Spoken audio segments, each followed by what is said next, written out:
It's time for the Longines Chronoscope, a television journal of the important issues of the hour, brought to you every Monday, Wednesday, and Friday.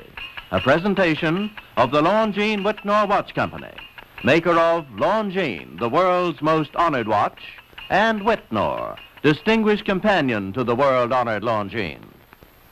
Good evening, this is Frank Knight. May I introduce our co-editors for this edition of the Longines Chronoscope? Larry Lasser, CBS News correspondent, and Kenneth Crawford, National Affairs Editor of Newsweek magazine. Our very distinguished guest for this evening is Admiral Richard E. Byrd. The North Pole used to be a no-man's land, but these are the days when, by buying a ticket on a commercial airliner, you can fly across the North Pole and drink a cocktail at the same time. Yet only 60 or more years ago, about 35 years ago, our guest tonight found out whether there was any land north of the North American continent. He made that first discovery flight, and I must say that Admiral Byrd, our guest tonight, is not only our greatest living explorer, but he's been an inspiration to countless Americans. Admiral Byrd, you've been to both the North Pole and the South Pole. Is there any unexplored land left on this earth that might appeal to adventurous young Americans? Yes, there is. And not up around the North Pole, because it's getting crowded up there now, because they find out it's really usable, not only to live in, but militarily. But strangely enough, there's left in the world today an area as big as the United States that's never been seen by a human being. And that's beyond the pole, on the other side of the South Pole, from Middle America. And I think it's quite astonishing that there should be an area as big as that unexplored. That's a tremendous So challenge. there's a lot of adventure left down at the bottom of the world. Well, Admiral, do you hope to see that? I do. Well, Admiral, Yeah. would you say that since you've been to both the extremities of Earth, are these expeditions to far-off places, are they getting easier because of modern techniques, or is danger still close at hand? Well, it's a little risky, but nothing like it used to be with the old slow planes and the small cruising radius where we had to put down bases. We replaced the dog teams, and of course that was a big improvement. But now the planes go much faster and they are safer, and they have a much bigger cruising radius. You haven't got the danger of a terribly heavy load. Admiral, an expedition to which I believe you're the advisor is now en route. What is that expedition doing? Well, that's the icebreaker Atka, and it's a reconnaissance expedition. It's going down to the South Pole area to make certain observations and to look for some bases. They will be back in April, and they will report back, and upon the information we get from that undertaking, we will base the bigger expedition that's to follow. Is that very definitely planned, or is that... That is being planned right now. So I'm willing to say to you that there will be a number of expeditions that will follow, I think, year after year, at the bottom of the world, because the government has really become interested. Well, Admiral Byrd, I can understand, I think everybody can, the interest in the North Pole because it's so near our greatest challenger, Soviet Russia. But why this interest in the bottom of the world? Nobody living down there, is there? No, it's pretty cold. There's only one permanent resident, that's the emperor penguin. The little ones live further north. I tell you one reason they're interested. It's by far the most valuable, important place left in the world for science. That's why the scientific groups all over the nation are really interested.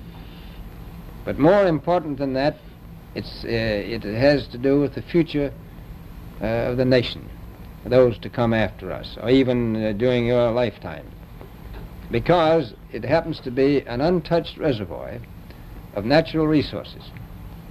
And, as the world shrinks with an ever-increasing acceleration, far-flung places, once useless, like we thought the North Pole was, and no man's land, become very useful.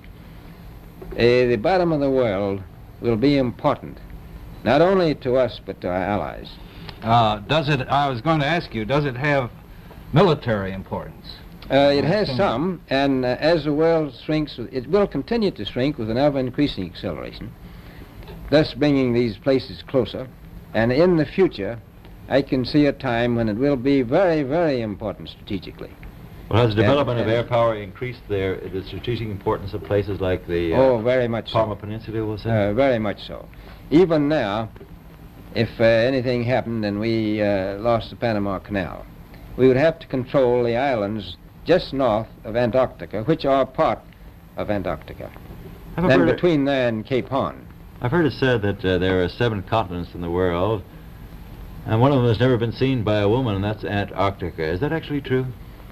Well, if the Palmer Peninsula is an island, as far as I know, that's true. No woman's ever stepped foot upon the Antarctic continent, and it's the most peaceful place in the world. Well, I'm sure that won't last very long. I understand that now that you're working with the Arnold Bread Company in charge of frozen foods. Now, is there any future for frozen foods down these frozen extremities? Well, I think the human race can be helped by that. This was thought out by Dean Arnold, who's, in my opinion, a great humanitarian.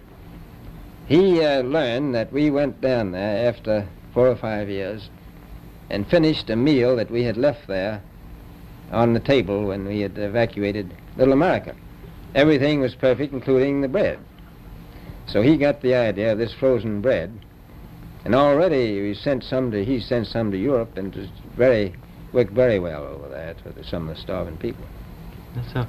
So you can store it down to the Antarctic, and against the lean years, and you wouldn't have any people in the world really starving if you did that. Yes, in the event of an atomic war. You'd stay there forever.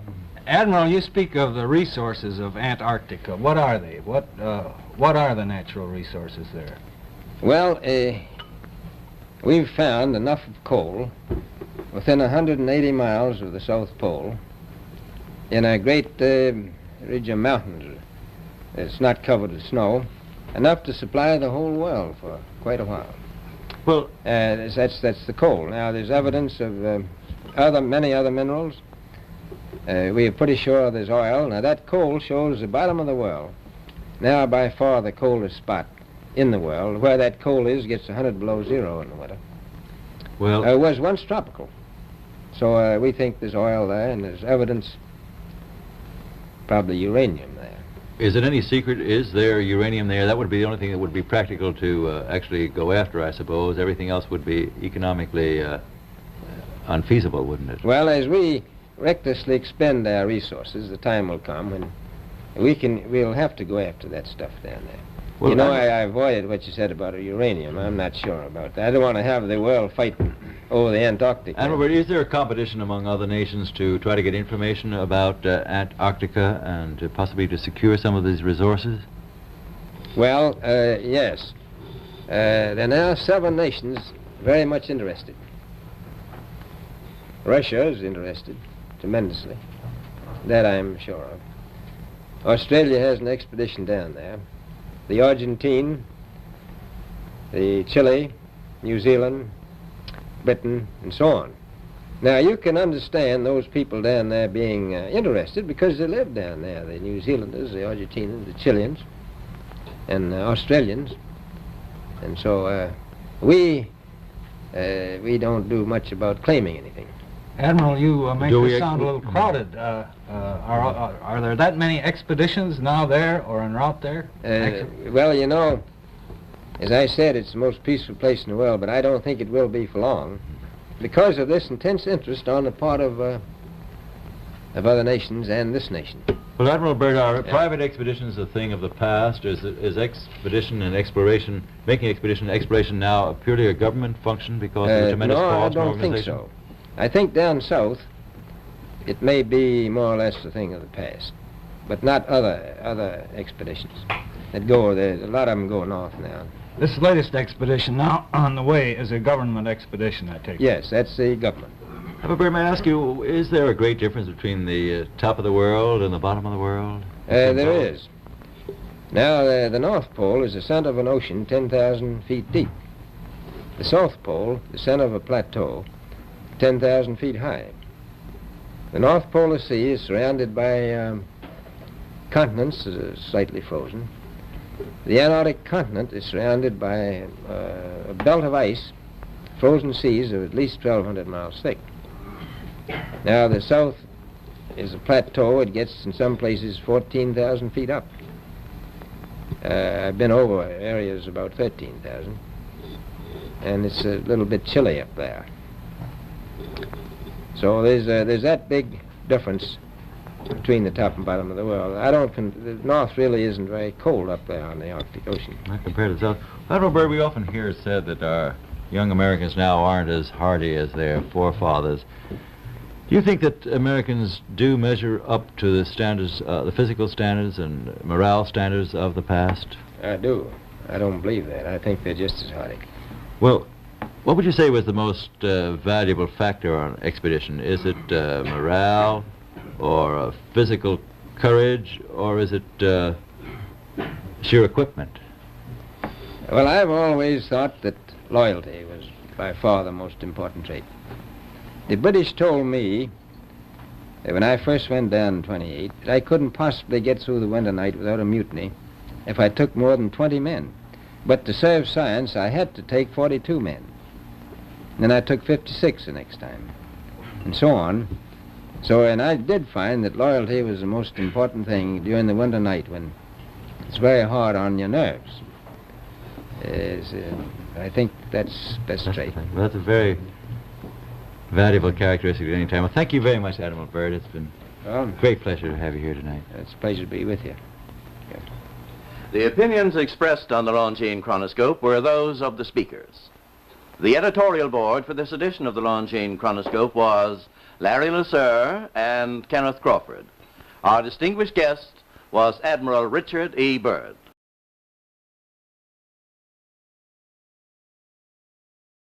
At the end of the Second World War, the extraterrestrials ensured that the technology was returned from Earth back to these cities. They understood that the Dark Age had not yet reached its peak. The technology was returned by 30 submarines through a large commando action.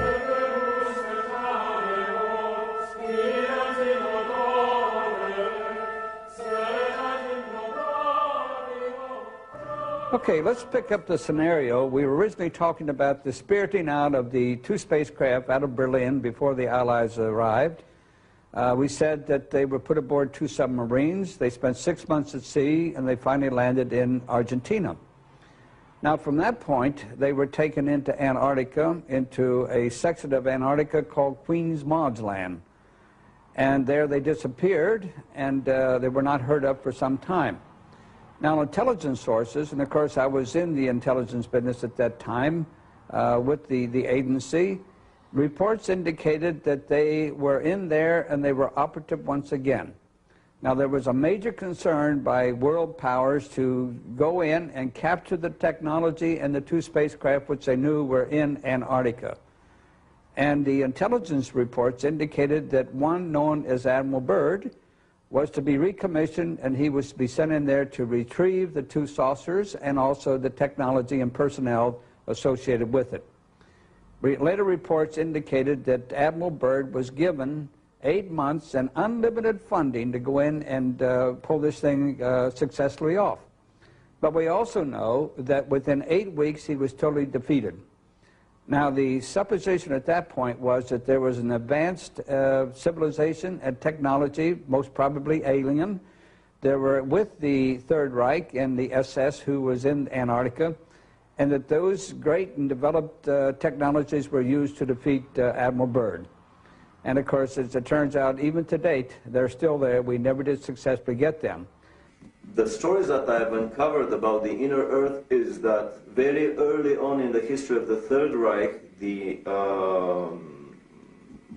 Nazi elite, and especially Hitler, were trying to establish contact with a civilization living in the inner Earth, which was considered an Aryan civilization of a lot more advanced nature than their brothers, lost brothers living on the surface of the planet. The Thule Society carries the name of the former capital of that civilization, someplace around present-day Greenland, before the previous polar shifts and before Greenland became under ice. Two expeditions were made in the late 30s, early 40s, one attempting to enter the North Polar water opening with a submarine, which proved unsuccessful. A second attempt was made to enter the land opening on the South Pole with an anti-gravity cigar-shaped device, basically a small prototype probably of the giant Andromeda space station that was developed later on by the SS, and it proved successful. The most interesting story is the one that I heard by an American living in Florida who claims to have spent 2 months in the city of New Berlin. This is a city that was developed into the inner earth, and a part of the Germans from the South Polar colony were admitted by the inner earthlings and were allowed to build that city there. Very strict admission procedures, no previous SS members, no previous concentration camp guards and so on were admitted. The rumor is that the present-day city of New Berlin is about 2 million people of population, that they have built there most of the buildings that Hitler's personal architect, Spee, was planning to build. They're traveling on Icelandic passports. They are basically the new master race that is probably planned by the Illuminati to repopulate the planet.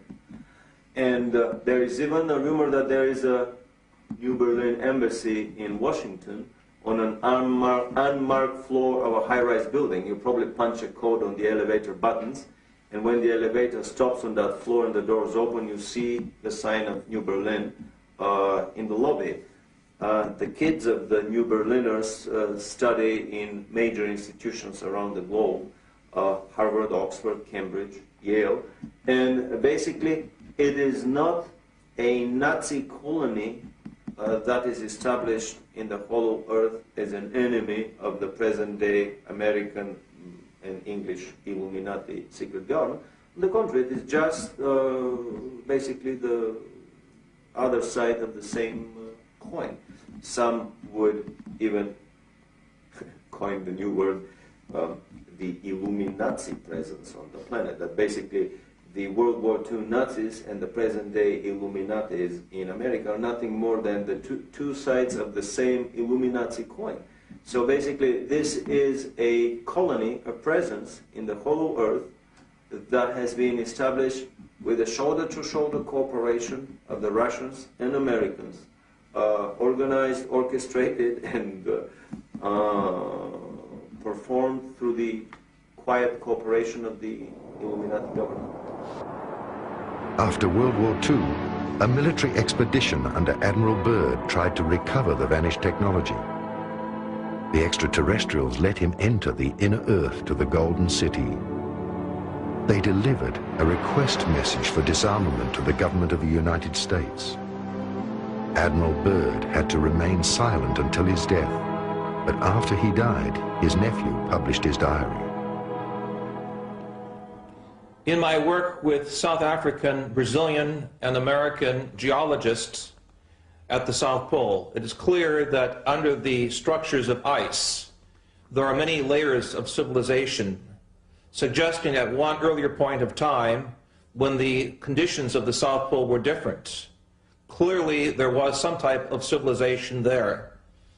The evidences of huge dinosaur intelligence suggest that this was one of the possible places for the Garden of Eden. This, of course, is assuming that the shell of the Earth had a different north and south magnetic pole. And with the shifting of the pole, this region became suddenly very, very frigid. And thus, we do not see any evidences on the surface of these so-called earlier conditions of intelligence. However, I believe with the further exploration of the documents that both Admiral Byrd brought to the attention of the world after World War II, and the Brazilian Navy uncovered in 1961 with its subpole expedition, that extraterrestrial intelligence is also operated out of the area of the South Pole. And in that sense, the South Pole is a connecting point with other civilizations, possible extrasolar gardens of paradise.